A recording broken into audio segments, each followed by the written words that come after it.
बांधा हुआ नहीं, कोई आत्मा ऐसी है जो ड्रामा के चक्कर में बांधी हुई नहीं है। नहीं, शिव भी करता ना, ये भी तो कहते हैं ना कर्म कराओ आती, और फिर कहते बांधा हुआ। करणहार तब है जबकि वो कोई शरीर में प्रवेश करता है, तभी करता है। और करावनहार भी कब है? जबकि कोई शरीर में प्रवेश करता है। तो कौन सा शरीरधारी है जिसके द्वारा वो कराता है, खुद करे या न करे? वो शरीरधारी कौन सा है? राम वाली आत्मा जिसे शंकर कहा जाता है, उसके द्वारा करावनहार का पार्ट बजाता है। क्या? जो सेवा करनी है नई दुनिया की स्थापना की, वो सेवा करा के छोड़ेगा, खुद करे या न करे। ये कैसे? प्योरिटी से होती है स्थापना और इम्प्योरिटी से होता है विनाश। तो स्थापना कराता है या खुद करता है? खुद नहीं करता, कराता है। खुद तो विषपाई दिखाया जाता है। शास्त्रों में लिखा हुआ है, चित्रों में दिखाते हैं कि शंकर को विष पीते पीते गला काला हो गया। बाबा कहते हैं अभी ये बात समझाते समझाते गला ही सूखा जाता है।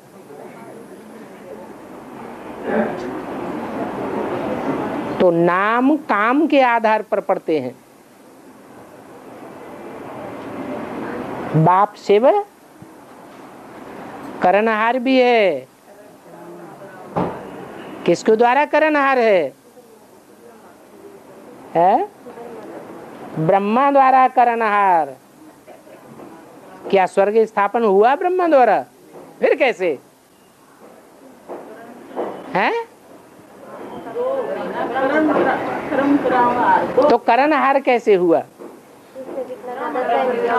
है? स्वर्ग तो नहीं स्थापन हुआ, तो स्वर्ग स्थापना कैसे की? सहन करके दिखाया। सहन करने से भी स्वर्ग कहाँ बना, और ही नरक बन गया। जो नरक बन गया उसको छुपाने के लिए ग्लोबल हॉस्पिटल बनाया हुआ है। पाप होते जाए और निकलवाते जाओ। गवर्नमेंट भी छूट देती है। तो करणहार कहाँ हुआ? नरक का करणहार हुआ या स्वर्ग का करणहार हुआ? तो बाबा ने झूठ बोला कि मैं करणहार भी हूं किसी के द्वारा। अरे ब्रह्मा आज की मुरली में ही आया, ब्रह्मा द्वारा स्वर्ग स्थापन करते हैं। प्रजापिता तो पुरुष तन है। पुरुष जो है वो स्वर्ग स्थापन कर ही नहीं सकते। पुरुषों को क्या टाइटल दे दिया, आप न बताओ।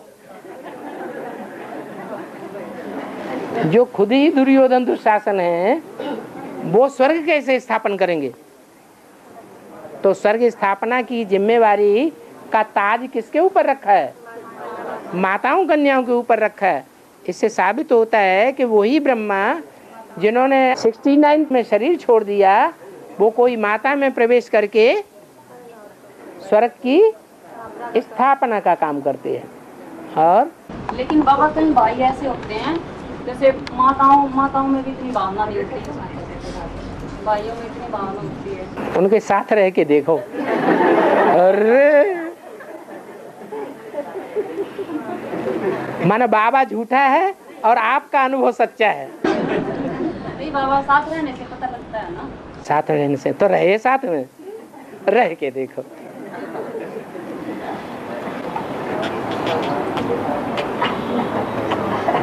और मनन चिंतन से बुद्धि चलती है। मन जीत बनो, मनन जीत बनो। इसमें अंतर बताओ है? अंतर बताओ।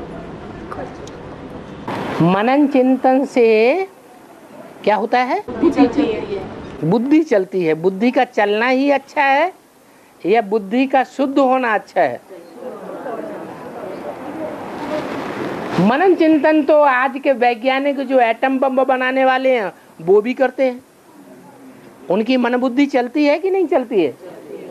तो ये मन बुद्धि का चलना मात्र ही अच्छा है या मन बुद्धि का शुद्ध होना अच्छा है?